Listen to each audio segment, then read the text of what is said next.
Chers amis, la paracha de la semaine, paracha Chayei Sarah. Si on devait donner l'historique de la femme la plus célèbre au monde, on devait citer sa fortune, son intelligence, qu'est-ce qu'elle a construit, ses palais.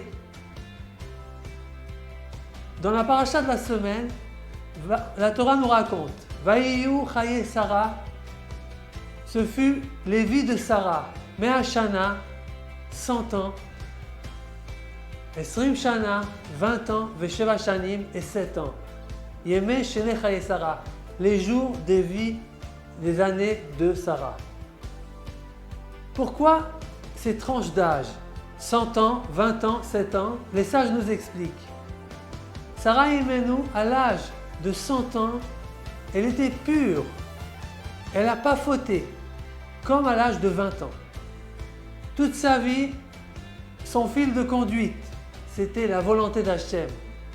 Voilà l'historique de Sarah, notre mère. C'est notre exemple. Pour comprendre ça, par une petite histoire. À l'époque du roi d'Espagnol, avant l'Inquisition, il y avait une grande figure du peuple juif qui s'appelait Don Yitzhak Abarbanel, qui était le trésorier du roi. On l'a soupçonné d'avoir volé le trésor. On lui a demandé de donner des comptes. Il fallait qu'il donne une liste de tous les biens mobiliers, immobiliers, les comptes en banque, tout ce qu'il possédait. Et il a donné une liste avec toutes les œuvres de tzedakot à quelles il a cotisé. Bien sûr, suite à ça, le soupçon il s'est aggravé encore plus et on l'a condamné à mort, une mort secrète, comme on fait pour les ministres. Par miracle, Akadosh Baruch Hu l'a sauvé. Et le roi l'a convoqué. Il lui a dit, mon cher ministre, je vois que tu es protégé d'Hachem, mais j'ai une question. Pourquoi tu ne m'as pas donné la liste de tes biens que tu possèdes? Et le Abarbanel a répondu, Majesté le roi, les biens que je possède, c'est que les œuvres de tzedakot que j'ai cotisées pendant ma vie. Quant au reste, ce n'est pas mes biens que je possède, parce qu'on peut me les enlever, même de mon vivant.